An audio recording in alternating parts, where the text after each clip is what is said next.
Well, hello everybody.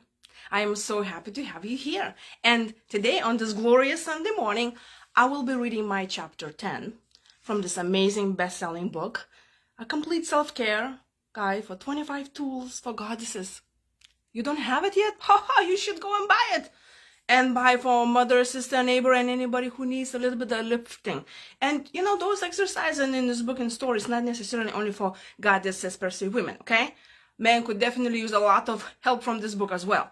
If you don't know who I am, my name is Lolita Guarin, and I'm a stress management coach and expert and wrote some other books, but I was extremely honored to be featured in this book.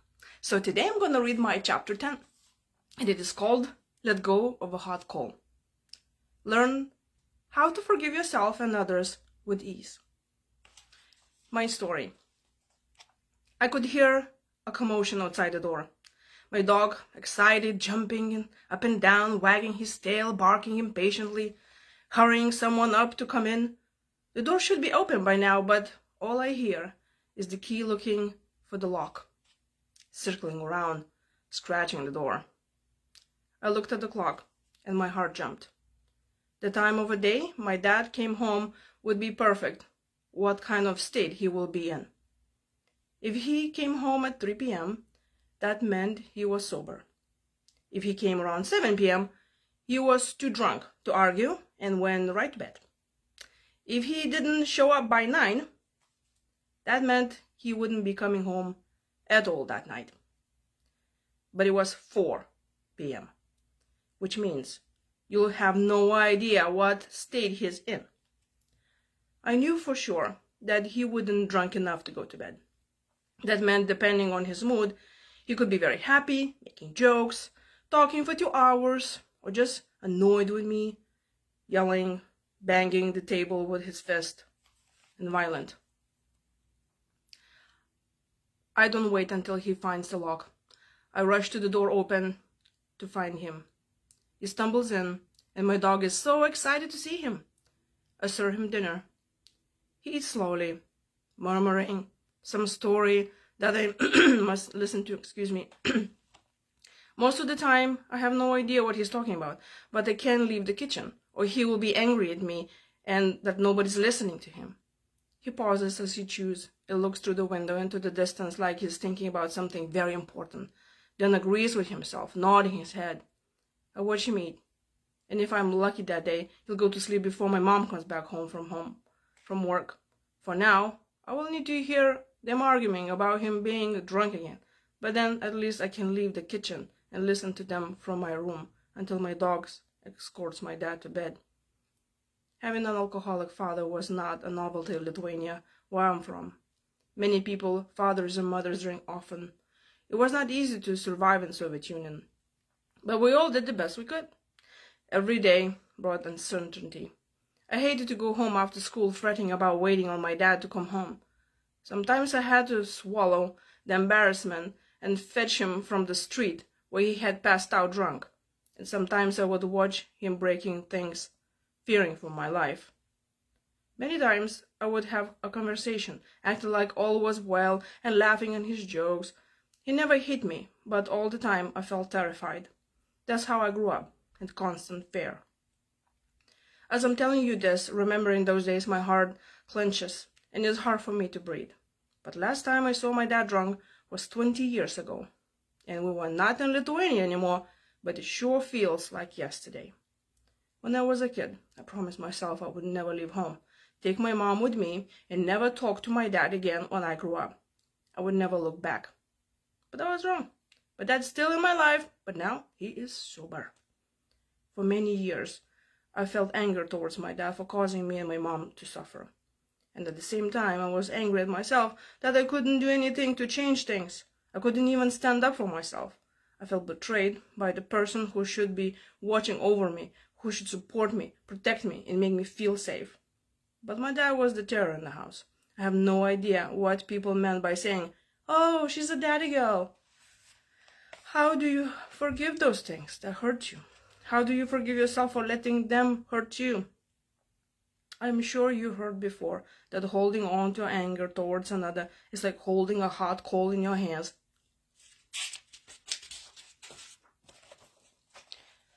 hoping that the other person's hands will burn.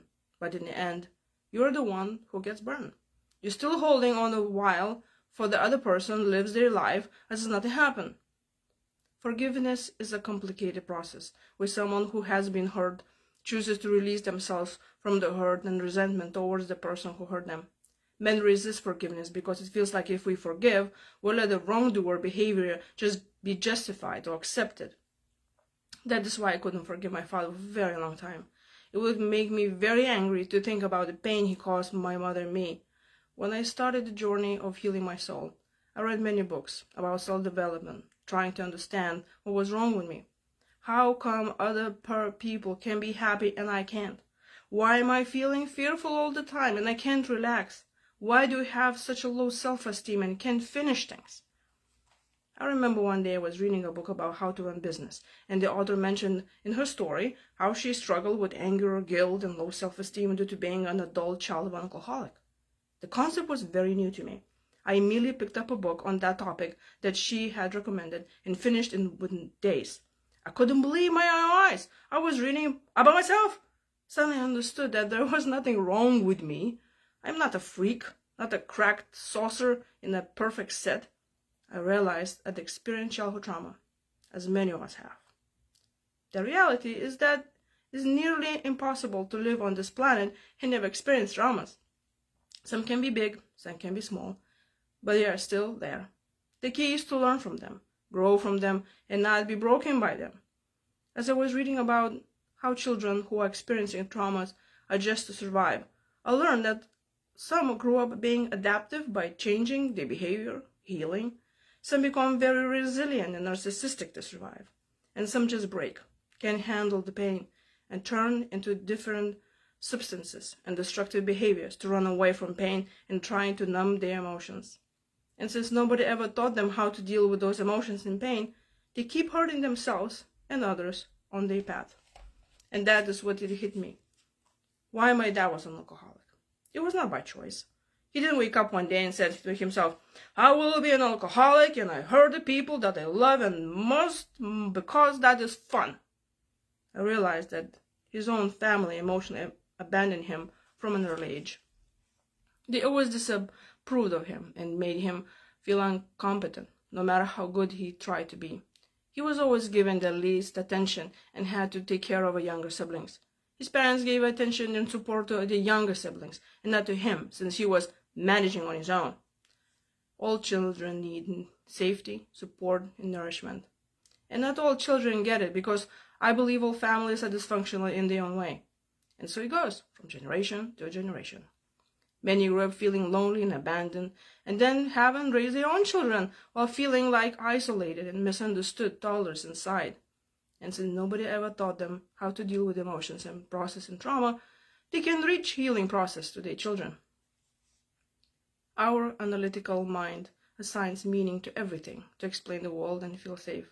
We can interpret someone's behavior as against it, but in the same way, we can explain that behavior as something that has nothing to do with us. As soon as we stop thinking of hurt as something personal done to us, we can move on. But of course, it is challenging to do that when we try to forgive the person responsible for nurturing and protecting us in the first place.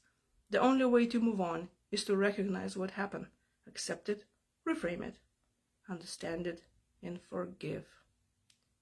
I made a decision that day to forgive myself and my father. I understood that he wasn't hurting me and my mother on purpose.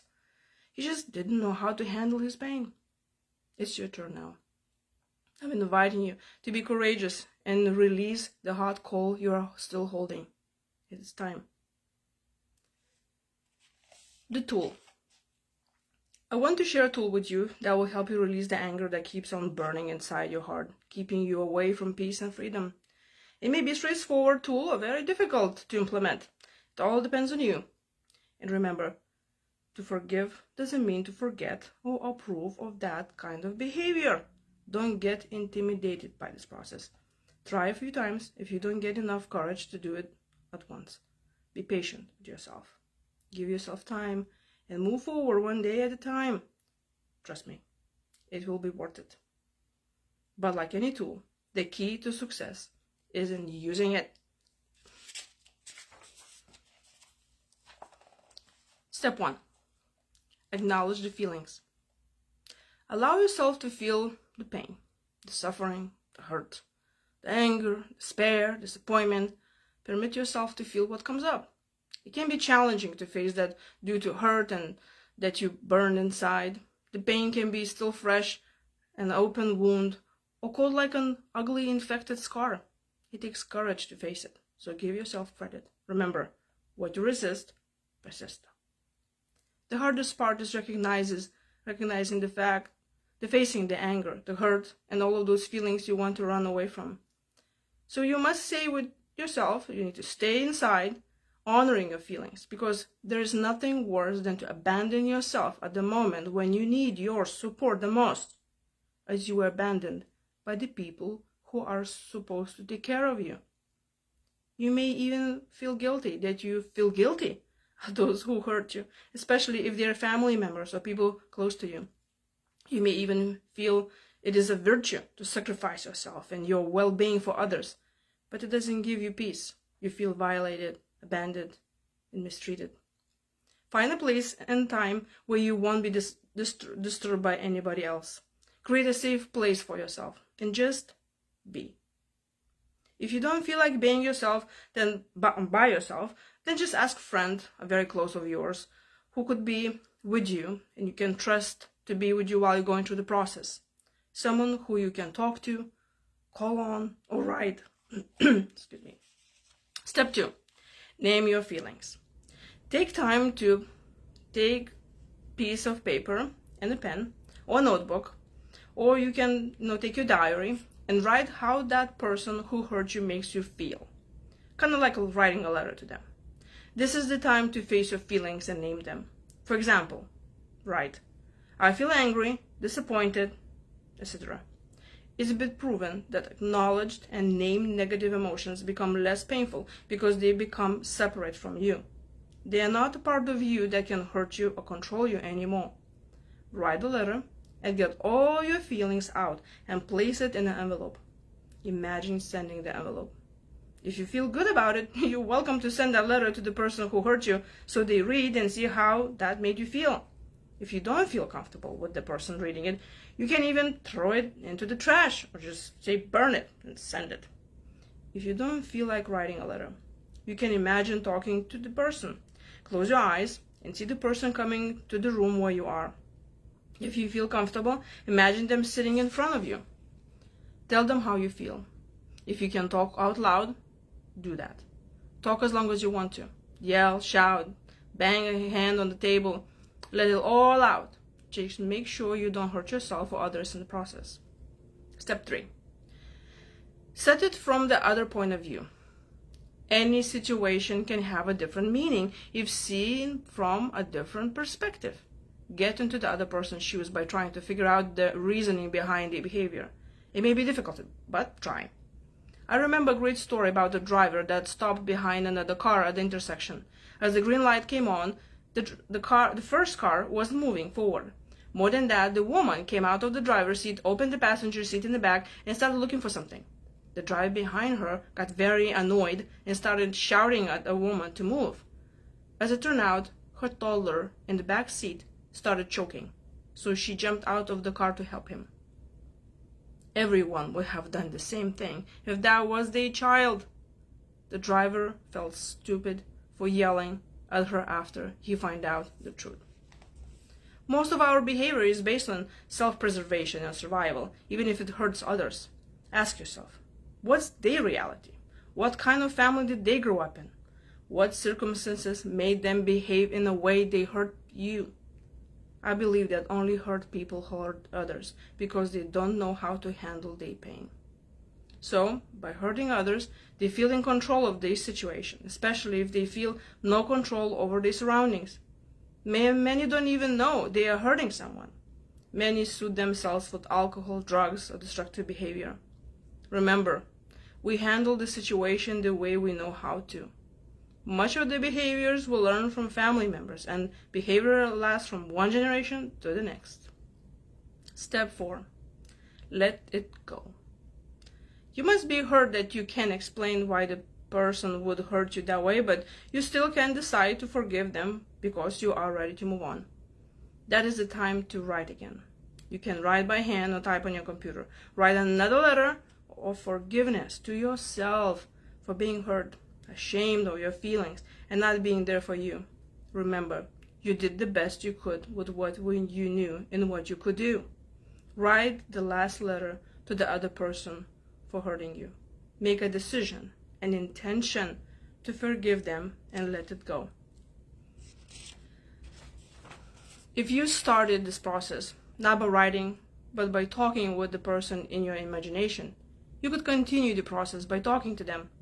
Imagine telling them you forgive them and letting them and yourself go free. Imagine that person leaving the room. I hope you enjoyed this chapter. I hope you can use the tool. And again, remember, get this book for yourself and others. Have a blessed Sunday. Bye.